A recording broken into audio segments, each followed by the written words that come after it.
الحمد لله وكفى وسلام على عباده الذين اصطفى أما بعد أعوذ بالله من الشيطان الرجيم بسم الله الرحمن الرحيم الحمد لله رب العالمين الرحمن الرحيم مالك يوم الدين إياك نعبد وإياك نستعين اهدنا الصراط المستقيم صراط الذين أنعمت عليهم غير المغضوب عليهم ولا الضالين آمين۔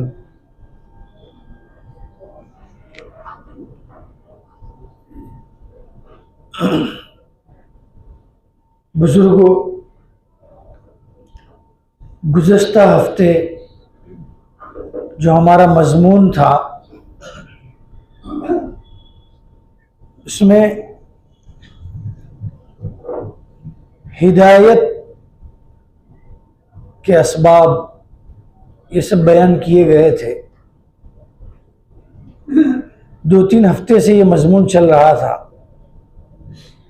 آج کی ہماری یہ جو مجلس ہے یہ بھی بہت اہم ہے،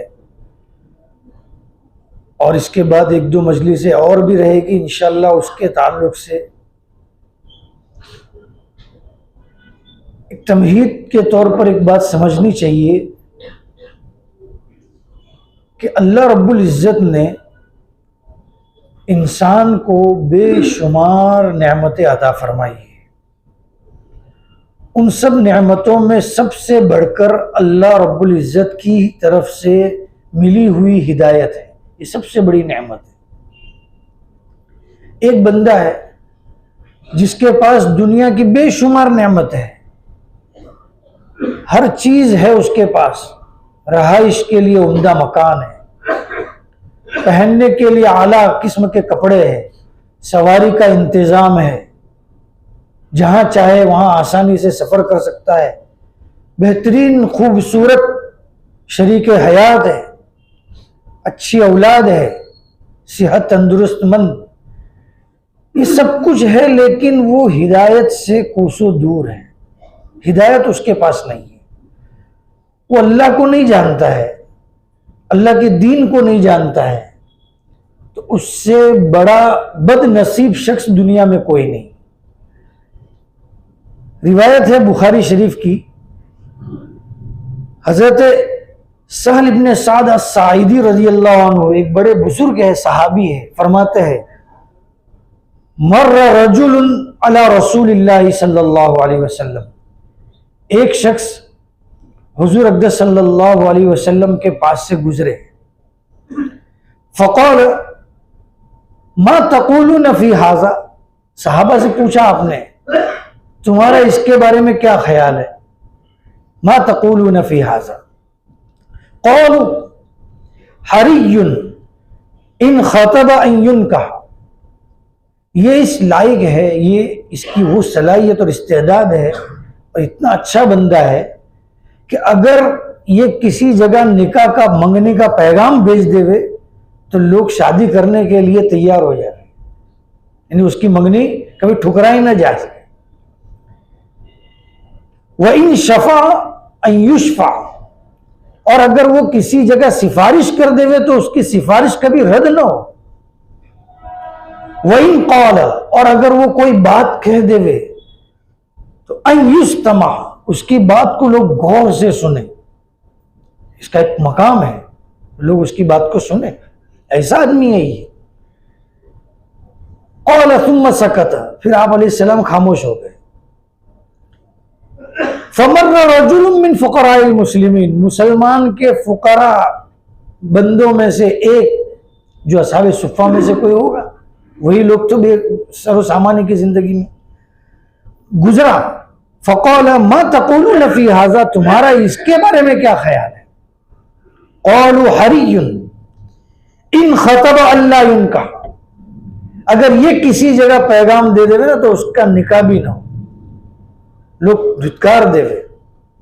وَإِن شَفَعَ اللہ يشفع، اگر یہ کسی جگہ سفارش کر دے تو اس کی سفارش بھی قبول نہ کی جائے۔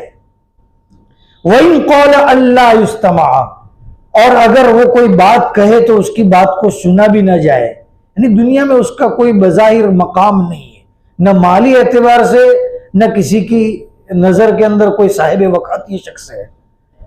فقال رسول اللہ صلی اللہ علیہ وسلم، بخاری شریف کی روایت ہے، آپ علیہ السلام نے ارشاد فرمایا ھذا خیر من ملء الارض مثل ھذا، یہ شخص اس جیسے شخص سے، جو پہلا شخص ہے، اس جیسے شخص سے یہ اکیلا شخص کافی ہے کہ اگر اس کے مقابلے میں وہ پوری دنیا سے وہ لوگ بھر جاوے تو اللہ کے نزدیک ان کی کوئی حیثیت اور کوئی قدر نہیں۔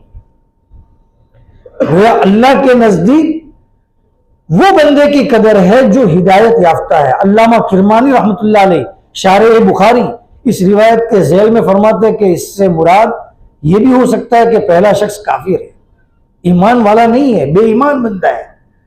اب وہ بے ایمان بندہ ہے، دنیا کی ہزاروں نعمتیں ہیں، لوگ جب وہ بولتا ہے تو لوگ اس کی طرف کان دھرتے ہیں، اگر وہ سفارش کر دے تو اس کی سفارش نہ ٹھکرائی جائے، اگر وہ پیغام بھیج دے نکاح کا تو اس کا پیغام نہ ٹھکرایا جائے۔ اللہ کے نبی فرماتے ہیں ایسے لوگوں کی اگر دنیا بھر جاوے تو بھی اللہ کے نزدیک ان کی کوئی حیثیت اور وقت نہیں ہے اس شخص کے مقابلے میں۔ بہرحال یہ اہمیت سمجھانا مقصود ہے کہ اللہ کے نزدیک ہدایت بندہ، اللہ والا جو ایمان والا بندہ ہے اور اس جو ہدایت یافتہ ہے، اللہ کا مقرب بندہ ہے، اس کی کیا اہمیت ہے۔ اب آگے دیکھیے، یہ اتنا بڑا مقام اور وجہ کیا ہے؟ کیونکہ تنہا یہ نعمت اتنی بڑی ہے، ہدایت اللہ کی طرف سے اتنی بڑی نعمت ہے کہ دنیا کی جو فراوانی ہے، یعنی کون سی فراوانی؟ جس کو ہم سکون کہتے ہیں، جس کو ہم اطمینان کہتے ہیں، وہ اسی دین کی بدولت مل سکتی ہے۔ کیونکہ اس بندے کا اللہ کے ساتھ تعلق ہے، یہ دنیا کے نشیب و فراز کو سمجھ سکتا ہے کہ غم کی اگر کیفیت میرے اوپر آ رہی ہے تو مجھے کیسے رہنا چاہیے، اگر میرے پاس مالی فراوانی ہو تو مجھے کیسے رہنا چاہیے، اگر میرے اوپر یہ مصیبت آوے تو مجھے کیا زندگی گزارنی چاہیے، کیسے رہنا چاہیے، یہ سب چیزیں اس کو معلوم ہے۔ تو دنیا کے اندر بھی اس کو سکون ہے اور آخرت کی جو لامحدود زندگی ہے اس کے اندر بھی اس کے لیے اطمینان ہے۔ تو یہ نعمت کی قدر کہ اتنی بڑی نعمت اللہ رب العزت نے ہم سب کو ایمان والوں کو عطا فرمائی۔ اب آگے دیکھیے، ہمارے اسلاف کون تھے؟ یہ وہی لوگ تھے جن کو اس ہدایت کی قدر تھی، اور اس ہدایت کی وجہ سے وہ اس نعمت کو اتنی بڑی سمجھتے تھے، اتنی بڑی سمجھتے تھے کہ اس کے مقابل میں ہزاروں نعمتیں، ہزاروں قربانیاں دینا ان کے لیے آسان تھا۔ اگر ان کو پکارا جاتا، ابھی جو مولانا نے نماز کے اندر آیات تلاوت کی ہے، بڑا زبردست رکوع ہے وہ، لقد کان لکم فی رسول اللہ اسوۃ حسنہ لمن کان یرجو اللہ والیوم الآخر وذکر اللہ کثیرا۔ اللہ کے نبی کے اندر تمہارے لیے اسوہ ہے، نمونہ ہے۔ اللہ کے نبی زندگی گزارنے کے لیے ہمارے لیے نمونہ ہے۔ ہم تو سمجھتے ہیں، ہم تو بعض مرتبہ حقارت سے دیکھتے ہیں، کوئی بندہ اگر کہہ دیتا ہے کہ یہ سنت ہے، اللہ حفاظت فرمائے، اگر یہ حقارت دل کے اندر آ گئی ایمان کے مسئلے ہو جاتے ہیں۔ اللہ کے نبی کی سنت کے بارے میں ہمارے دل کے اندر ہمارے کسی معتبر عالم نے ہم کو یہ بتایا کہ یہ سنت ہے، یہ طریقہ ہے، لقد کان لکم فی رسول اللہ اسوۃ حسنہ لمن کان یرجو اللہ۔ کون بندہ کس کے لیے اسوہ ہے حضور؟ وہی شخص کے لیے جس کے دل کے اندر لمن کان یرجو اللہ والیوم الآخر، جو اللہ کے ساتھ اس کو امید ہے اور آخرت کے اندر جانے کا یقین۔ اگر یہ یقین ہی نہیں ہے تو اس کے لیے کوئی اسوہ نہیں ہے۔ اس کو بول دو کہ حضور کی زندگی ہے، ٹھیک ہے، لوگ کر رہے ہیں، علماء کا کام ہے، ہمارا کام نہیں ہے۔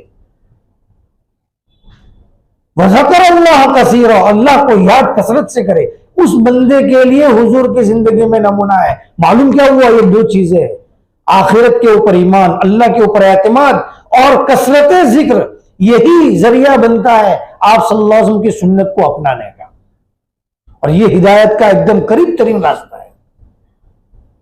بہرحال یہ ہمارے اسلاف تھے، یہ حضور اقدس صلی اللہ علیہ وسلم کے لیے ہر چیز قربان کرنے کے لیے تیار تھے، بلکہ حضور سے عقلی محبت نہیں تھی، ہم کو تو عقلی محبت ہے۔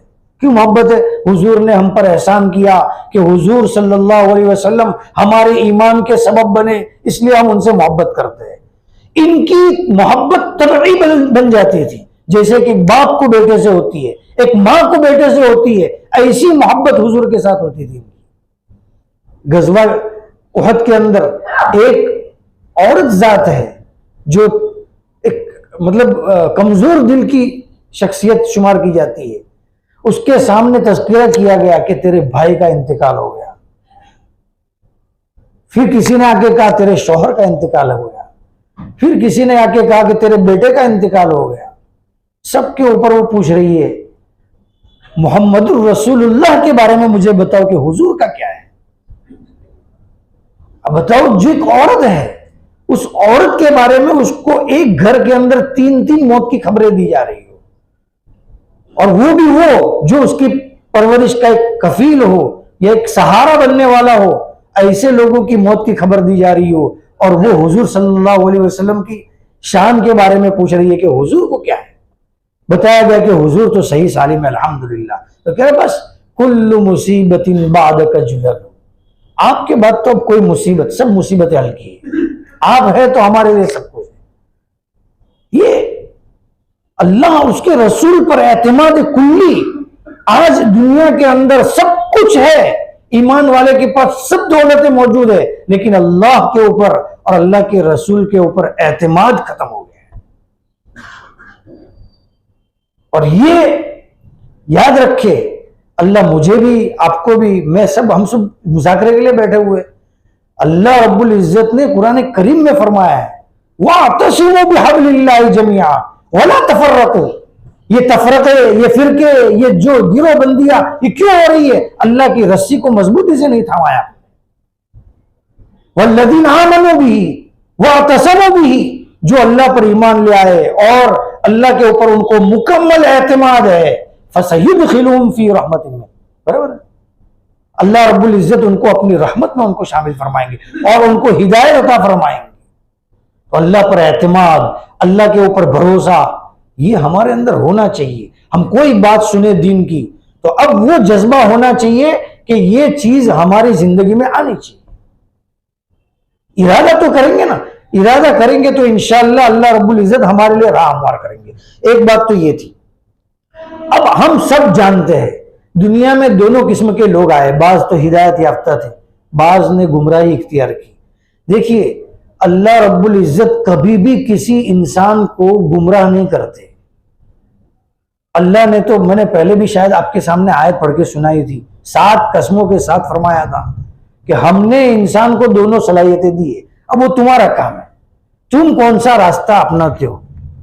قد فَأَلْهَمَهَا فُجُورَهَا وَتَقْوَاهَا، ہم نے گناہ کا راستہ بھی سامنے رکھا ہے، نیکی کا راستہ بھی رکھا ہے۔ فَأَلْهَمَهَا فُجُورَهَا وَتَقْوَاهَا قد افلح من زکاها، اب جس نے اپنا تزکیہ کیا کامیاب، اور جس نے نہیں کیا اور جس نے اپنے آپ کو لاپرواہی کی زندگی میں گزارا تو ناکام۔ یہ اللہ رب العزت کا قانون ہے کہ اللہ رب العزت کبھی کسی بندے کو گمراہ نہیں کرتے، اس کے لیے دونوں راستے کھلے۔ اب آدمی کا کام ہے کہ وہ کیا راستہ اختیار کر رہا ہے۔ چنانچہ کئی لوگ ایسے بھی آئے جنہوں نے گمراہی کے راستے پر کمر کس لی تھی۔ آج میں آپ کے سامنے اس کے کچھ خد و خال آپ کے سامنے رکھوں گا، وہ اسباب جو آدمی کو گمراہی کی طرف لے جاتے ہیں۔ جس طرح ہدایت کے اسباب ہم کو معلوم ہونے چاہیے، اسی طرح گمراہی کے اسباب بھی تو معلوم ہونے چاہیے کہ آدمی گمراہ کیسے ہوتا ہے۔ تو سب سے پہلی بنیاد دیکھیے دوستو بزرگوں گمراہی کی، اگر ہم قرآن کریم کا مطالعہ شروع کریں تو سب سے پہلی بنیاد خلق آدم سے، امام حضرت آدم علیہ السلام کی پیدائش سے اگر دیکھیں تو کیا ہوا؟ سب سے پہلا کون گمراہ ہوا ہے؟ ابلیس لعین۔ اور اس کی گمراہی کا سبب کیا بنا ہے؟ تکبر، اور تکبر کی بنیاد پر اس کے اندر آیا ہے حسد۔ یہ 2 خطرناک بیماری ہے۔ اپنے آپ کو بڑا سمجھنا، یہ سمجھنا کہ اس نعمت کا لائق تو میں ہی ہوں، میں ہی ہوں۔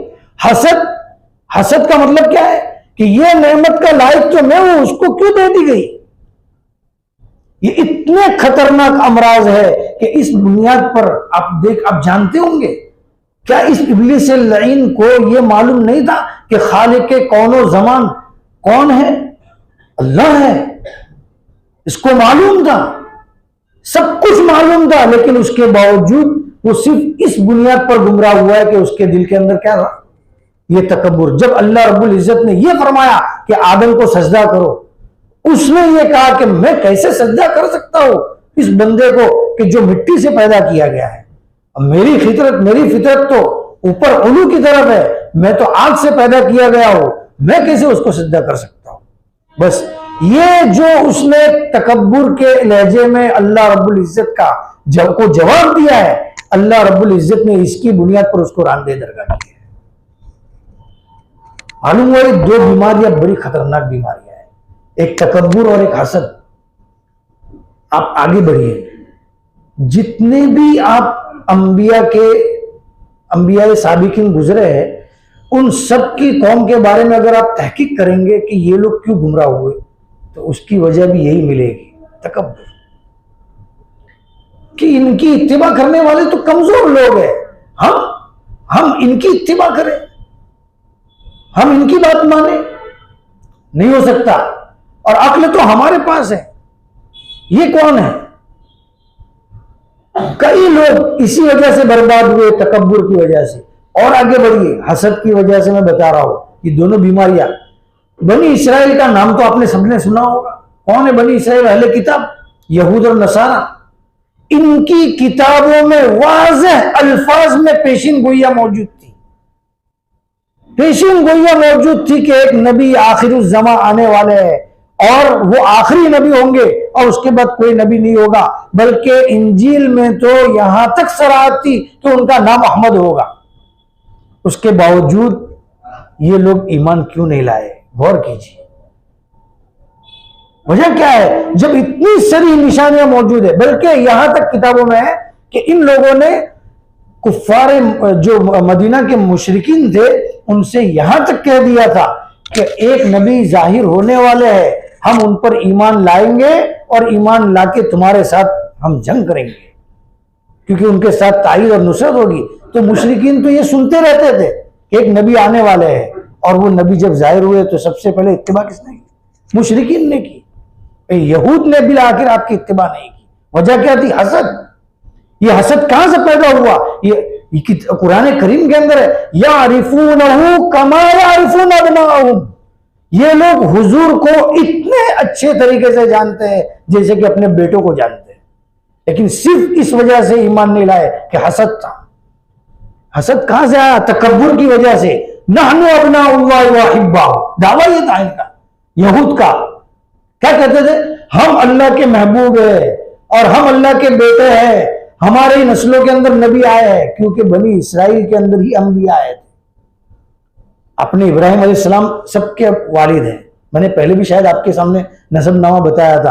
ابراہیم علیہ السلام کے بیٹے دو تھے، اسماعیل اور اسحاق۔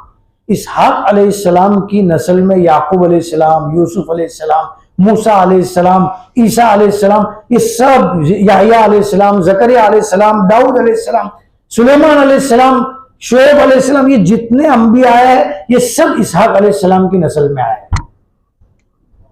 تو ان کو یہ دعویٰ تھا کہ جب یہ انبیاء کا سلسلہ ہے، اور اسماعیل کو نعوذ باللہ خاندانی دشمنیاں تو ہوتی ہے، تو وہ خاندانی دشمنی میں اسماعیل علیہ السلام کو بہت برا بھلا بھی کہتے تھے یہ لوگ، اور چونکہ ان کی نسل میں کوئی نبی نہیں آئے، کوئی نبی نہیں آئے، لیکن آئے تو کون آئے؟ آپ علیہ السلام مکہ کے اندر اسماعیل علیہ السلام کی نسل سے آئے۔ بس یہ حسد گھس گیا تھا ان کے دل میں کہ یہ نبی ہمارے ہاں ہونے چاہیے تھے، یہ یہاں کیسے آئے؟ اور یہ دعویٰ کہاں سے تھا؟ نحن ابناء اللہ واحباہ، ہم تو اللہ کے محبوب ہیں، ہم اللہ کے بیٹے ہیں، یہ نسل ہماری نبوت والی نسل ہے، یہ نبوت وہاں کیسے چلی گئی؟ اور اتنا غرور تھا ان کے اندر، کیونکہ اللہ رب العزت نے ان کو بہت احسانات دیے تھے، بہت نعمتوں سے نوازا تھا، بہت ان لوگوں نے بدماشیاں کی ہیں، انہوں نے انبیاء کو قتل کیا ہے صرف اس بنیاد پر، یحییٰ علیہ السلام کو قتل کیا، زکریا علیہ السلام کو قتل کیا۔ تو یہ دشمنیاں، بغض، کینہ، یہ جتنی بیماریاں تھی، یہ حسد، کینہ، اسی لیے کہتے ہیں کہ یہ بڑی خطرناک بیماری ہے۔ اللہ ہم سب کی حفاظت فرمائے۔ ہم یہ تکبر کو ظاہر کرنے کا طریقہ کیا ہے؟ بس یہ ہے، ایک تصور دل کے اندر جمع، جو کچھ بھی نعمت ہے میرا کوئی کمال نہیں، میں اس کا لائق ہی نہیں، بس یہ سمجھ لے میں اس کا لائق ہی نہیں ہوں۔ پھر اللہ رب العزت نے گویا میرے اوپر انعام کیا ہے اور احسان کیا ہے کہ میں ایمان لایا ہوں، یا میں نماز پڑھا ہوں، میں روزہ رکھا ہوں، میں زکوٰۃ دیا ہوں، یا فلاں کیا ہوں۔ میں کسی نعمت کے لائق نہیں ہوں، میں تو اتنا بڑا گنہگار ہوں، اور اللہ نے میرے کو توفیق دی ہے۔ ورنہ آدمی اگر اپنا کمال سمجھ لیا تو شیطان نے جیسا اپنا کمال سمجھا تھا، لعین اور اللہ رب العزت کے دربار سے ہمیشہ کے لیے راندہ درگاہ۔ اسی لیے روایات کے اندر ہے، آپ علیہ السلام فرماتے ہیں، بڑی زبردست روایت ہے، آپ علیہ السلام فرماتے ہیں الکبریاء ردائی، کبریا تکبر میری چادر ہے، والعظمت ازاری، اور عظمت بزرگی یہ میرا ازار ہے۔ یعنی یہ ایک تشبیہ ہے، اس کا یہ مطلب نہیں ہے کہ اللہ رب العزت کو جبہ کرتے کی ضرورت، یعنی اللہ رب العزت فرماتے ہیں یہ میرا ہی حق ہے، یہ میرا ہی حق ہے۔ جیسے کسی کے کرتے اور ازار کے اندر کوئی دوسرا آدمی داخل نہیں ہو سکتا، اسی طرح کوئی چھین نہیں سکتا، اسی طرح یہ میرا حق ہے۔ پھر اللہ کا فرماتا ہے فمن نازعنی من، اگر کوئی آدمی نے میرے سے اس کے بارے میں منازعات کی، یعنی میری چادر یا میرے کپڑے کو کھینچنے کی کوشش کی، قسمتہ، اس کی گردن مروڑ دوں گا۔ اتنا سخت لفظ ہے، اس لیے کبھی بھی اپنے آپ کے اندر تکبر سے بہت احتراز، اللہ ہم سب کو بچاوے۔ ہاں بہت خطرناک مرض ہے یہ تکبر، اور حسد بھی بہت خطرناک مرض ہے۔ ابھی یہ مختصراً میں بات کر رہا ہوں، دوسری ایک روایت کے اندر ہے جس بندے کے دل میں ایک ذرہ برابر کبر ہوگا وہ جنت میں داخل نہیں ہو سکتا ہے۔ اتنا خطرناک مرض ہے یہ تکبر ہمارے اندر ہونا ہی نہیں۔ ہم یہ سمجھے پورے دن یہ دل میں تصور ہو، جب بھی موقع ملے کہ اللہ یہ تو تیری نعمت ہے۔ اب دیکھو دوستو بزرگوں، اللہ رب العزت کو یاد کرنے کا آسان طریقہ میں آپ کے سامنے عرض کر رہا ہوں، یہ ہے کہ بہت زیادہ تسبیح پڑھنے کی بھی ضرورت نہیں ہے۔ کیا کریں گے؟ بس تھوڑے وقت میں اللہ سے بات کریں، یہ بہت بڑی بات ہے۔ تھوڑے وقت میں بات کریں اللہ سے۔ مثلا مسجد میں آ رہے، اللہ میں مسجد جا رہا ہوں، نماز پڑھنے کی توفیق دے، اچھی نماز پڑھنے کی توفیق دے۔ اے اللہ میں تجارت کے لیے جا رہا ہوں، تیری مرضی کے مطابق تجارت کرنے کی توفیق دے۔ اے اللہ میں گھر میں جا رہا ہوں، میرے بیوی بچوں کے جو حقوق ہے وہ تیری مرضی والے ادا کرنے کی توفیق دے۔ اے اللہ دوست کے پاس جا رہا ہوں، اس کے ساتھ تھوڑی ہنسی مذاق کروں گا، اے اللہ مرضی کے اوپر چلانا۔ اب ایسی بات کرنا تو آسان ہے نا، بس یہ بات کرنے کی عادت پڑ جائے، بس یہی ہے کہ آدمی کو اللہ رب العزت کا دھیان مل جائے۔ اور یہی تو ہے دنیا، یہی تصوف کا خلاصہ ہے کہ آدمی اللہ رب العزت سے جڑ جائے ہر بات میں اللہ کا محتاج ہوں، میں اللہ کا محتاج ہوں۔ تو یہ بھی میرے پاس جو کچھ بھی مال ہے یہ اللہ آپ کی نعمت ہے۔ بہرحال یہ چیز تکبر بہت خطرناک مرض ہے، اور بھی اسباب آپ کے سامنے رکھوں گا، لیکن ابھی ایک چیز ہمارے بزرگوں کے بارے میں آپ کے سامنے بات کر کے بات کو ختم کرتے ہیں، بہت لمبا نہیں کرنا ہے۔ حضرت مولانا قاسم نانوتوی رحمۃ اللہ علیہ کا نام تو آپ نے سنا ہوگا۔ پہلے حضرت ہمارے نبی کے بارے میں سنے، آپ علیہ الصلوۃ والسلام کے اندر تواضع اتنا تھا، ایک مرتبہ آپ بیٹھے ہوئے تھے، تشریف فرماتے ہیں، دو زانو یعنی اکڑو بیٹھے ہوئے تھے، اتنے میں ایک آدمی مجلس کے اندر آئے۔ جب وہ مجلس میں آئے تو حضور کی یہ کیفیت دیکھ کے ان کے اوپر رعب طاری ہو گیا، اور رعب کی وجہ سے وہ کانپنے لگے۔ یعنی حضور کے اندر تو رعب تھا ہی، سادہ تھے لیکن رعب تھا، اس رعب کی وجہ سے وہ کانپنے لگے۔ تو آپ نے ان کو تسلی دیتے ہوئے فرمایا بھائی گھبراؤ مت، میں تو اس ماں کا بیٹا ہوں جو سوکھا گوشت کھاتی تھی. یعنی آپ نے اپنا تواضع بتائی کہ میں تو تمہارے جیسا آدمی ہوں. حضور صلی اللہ علیہ وسلم کی مجلس میں بیٹھنے کی حیثیت بتائی گئی ہے کہ آپ باہر سے آنے والے کو یہ پوچھنا پڑتا تھا کہ من منکم محمد. یعنی کیا مطلب؟ صحابہ کے ساتھ حضور تشریف فرما ہے اور باہر سے آنے والے کو یہ پتا نہیں چل رہا ہے کہ محمد کون ہے. یعنی آپ کی بیٹھنے کی حیثیت بھی اتنی سادہ تھی کہ باہر سے آنے والے کو پوچھنا پڑتا. یہ تواضع تھا حضور صلی اللہ علیہ وسلم کا. اور تواضع کی انتہا اگر دیکھنی ہے تو طائف کے غزوہ واقعے کو دیکھیے. جب آپ علیہ الصلوۃ والسلام نے وہ جو دعا مانگی ہے، وہ جو دعا ہے، اس دعا کے الفاظ دیکھیے.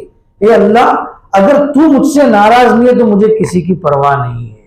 میں کمزور ہوں، میرے پاس ہیلا نہیں ہے، میرے پاس طاقت نہیں ہے. اے اللہ، تو مجھے طاقت عطا فرما. یہ ہمارے نبی کی شان تھی. ہمارے حضرت مولانا قاسم صاحب نانوتوی رحمۃ اللہ علیہ، ان کے بارے میں آتا ہے، بڑا عجیب واقعہ لکھا ہے کہ حضرت تواضع کے پتلے تھے. یہاں تک فرمایا کہ یہ تو 2-4 کلمے میرے کو آ گئے ہیں، نہیں تو میں اپنی شان کو اتنا مٹاتا کہ کوئی جان نہیں سکتا کہ قاسم کون ہے. کوئی جان نہیں سکتا کہ قاسم کون ہے. 2-4 لفظ آ گئے تو سب لوگ پوچھنے کے لیے آ جاتے ہیں، ورنہ اپنی شان یہ تھی. فرماتا کہ اتنی سادہ، وقت کے اتنے بڑے عالم ہیں لیکن پیون لگے ہوئے رضائی اوڑھ کے بیٹھے ہوئے ہوتے تھے مجلس میں. اور جب سفر میں کہیں جاتے تو لکڑی کے اوپر، ایک مرتبہ لکھا ہے کہ ایک راستے میں نہر پڑ گئی تو نہر کے اندر پائجامہ بھیگ گیا تو لنگی ساتھ میں تھی، لنگی پہن لی اور پائجامہ لکڑی کے اوپر لٹکا دے، اور وہ جیسے دیہاتی چلتے ہیں اس طریقے سے.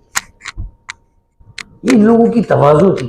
فرمایا ایک مرتبہ ایک مجلس کے اندر حضرت بیان کے لیے گئے، نانوتا کے قریب میں کہیں ہوگا، کوئی بستی ہوگی، وہاں پر بیان کے لیے گئے.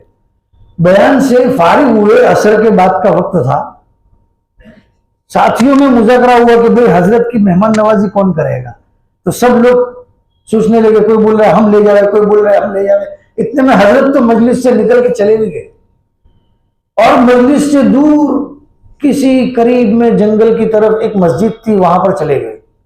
اور مغرب کا وقت قریب تھا. جب مسجد میں داخل ہوئے تو اذان ہو رہی تھی.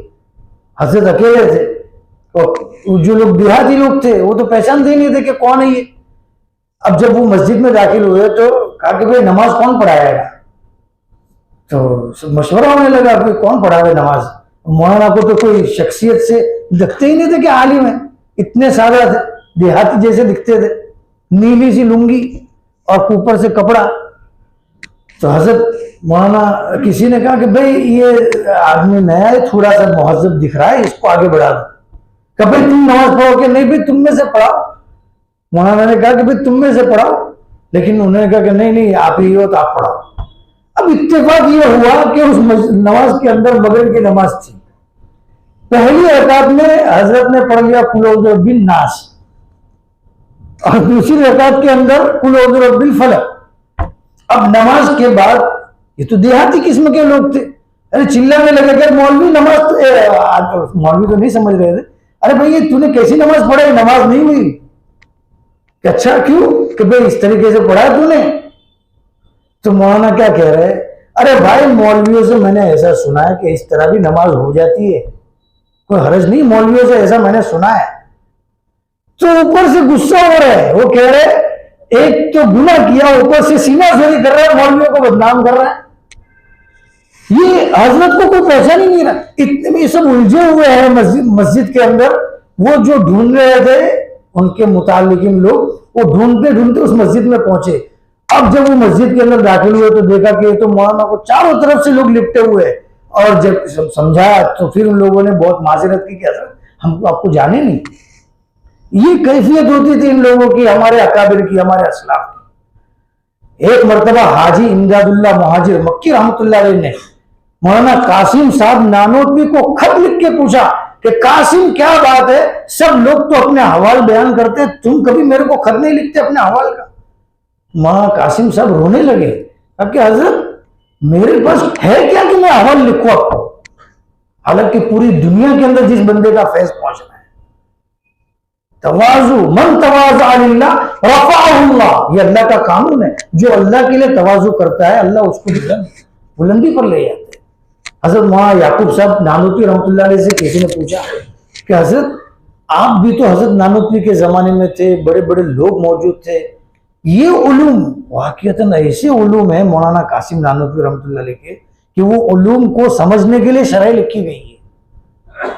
تو فرمایا کہ مولانا قاسم صاحب نانوتوی کے پاس یہ علوم کہاں سے آئے؟ وہ بھی تو آپ کی طرح ہی کسی کے پاس پڑے ہوئے، آپ کے ساتھ ہی پڑے ہوئے، اور ساتھ ہی تھے، 1-2 سال پیچھے تھے۔ مولانا قاسم صاحب آگے تھے، مولانا یعقوب صاحب 2 سال پیچھے تھے۔ کہا کہ وہ علوم ان کے پاس کہاں سے آئے؟ تو انہوں نے ایک جملہ کہا، اور بڑا زبردست جملہ ہے۔ فرمایا کہ اول تو مولانا قاسم، بہت ساری چیزیں جمع ہوئی تھی، اس میں سے ایک چیز تو یہ تھی کہ مولانا نے عقل سلیم پائی تھی۔ اللہ سے یہ دعا کرنی چاہیے کہ اللہ عقل سلیم عطا فرما، جو صحیح فیصلہ کرے، جو صحیح ناز تک پہنچے، جو نتیجے تک پہنچے۔